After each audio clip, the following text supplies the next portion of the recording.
Hi, I'm Mike Stanton. This is a BAM Credit Insights video about the Mountain Home Financing Authority's $37.6 million sale of subordinate utility system revenue bonds.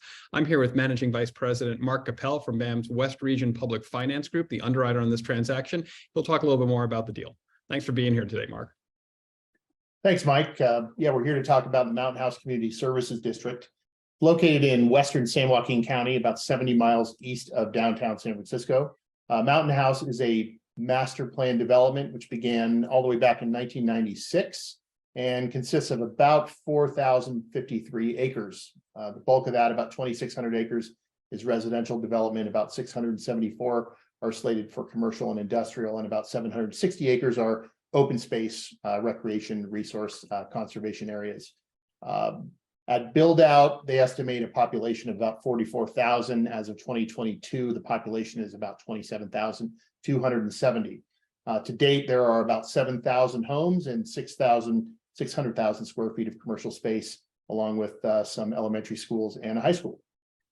And this is a community that BAM has been following for some time. We previously insured transactions for them back in 2020. That's right. So understanding, let's talk a little about the revenue structure and how the transaction is financed, because it is a little bit interesting. There are three separate utility systems here, and that money is going to come together to repay the bonds. Can you break down what the different purposes are and how the fees are structured? That's right. So there is a three-part utility enterprise system that Mountain House Community Services District operates. There is a traditional water system where the district acquires, treats, and distributes water throughout its service area. There's a wastewater system where the district collects, treats, and disposes of all sewage. And lastly, there's a storm drain system, which is the third utility, has about 71 miles of lines and obviously forces flush runoff from precipitation events into the Mountain House Creek and eventually into the Old River. And all of those systems have a separate operating and maintenance levy and a debt service levy. Ultimately, the debt service levy is what's going to repay these bonds. That's right. So it's a little unique. Typically, we'll see a water sewer enterprise system that has one fee they charge their customers, typically on a monthly basis.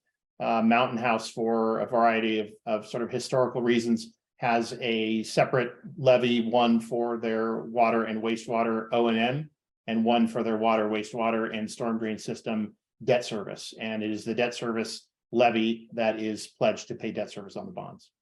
And one of the things BAM has done over the years is monitor to make sure that both of those levies are sufficient for their respective budgets. Yes, here they're specifically designed to provide 1.1 times coverage on debt service in each of the respective enterprise systems.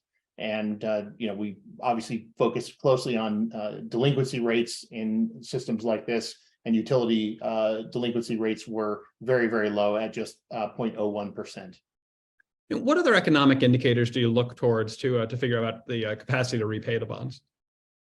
So here we're looking at growth, the size of the customer base. The customer base is over 7,000 accounts for each of the individual utilities. We obviously cover liquidity here as of fiscal year 22. We're looking at 580 days cash on hand. Their financial